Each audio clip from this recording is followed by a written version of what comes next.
Chilli और मिली दो निहायत ही स्टाइलिश बलियां थीं, जो अपनी ही बनाई हुई बौतीक चलाती थीं। चिली ने नीला पेंट शर्ट पहना हुआ था और गुलाबी चश्मा लगाया था, जबकि मिली ने सब्ज पेंट शर्ट और लाल चश्मा पहन रखा था। उनकी बौतीक में हर चीज उल्टी सीधी थी। कपड़े रेक पर लटकने के बजाय छत से लुढ़के रहते थे और गाहक खरीदारी के लिए कुर्सी पर बैठकर झोला झूलते थे। एक दिन बुटीक में एक गाहक आया जो सिर्फ हुआ खाने आया था। उसने कहा कि मुझे कमीज नहीं चाहिए, बस एक जेब चाहिए ताकि मैं उसमें बबल गम रख सकूं। चिली ने फौरन बुटीक के कोने से जेब निकाली और कहा, यह जेब खास है, उसमें आपका मिजाज भी फिट हो सकता है। गाहक खुशी खुशी जेब लेकर चला गया।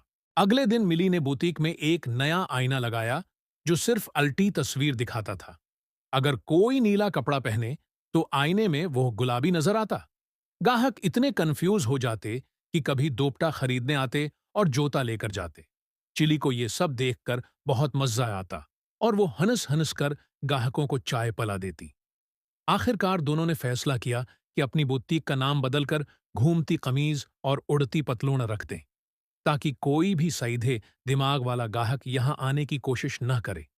मगर हुआ ये कि उस नाम की वजह से मजीद पागल गाहक आने लगे और बुटीक शहर की सबसे मशहूर पागल जगह बन गई। इस कहानी से हमें ये नॉनसेंस सबक मिलता है कि बली और फैशन का मिलाप दुनिया का सबसे खतरनाक और मजेदार कारोबारी आइडिया हो सकता है।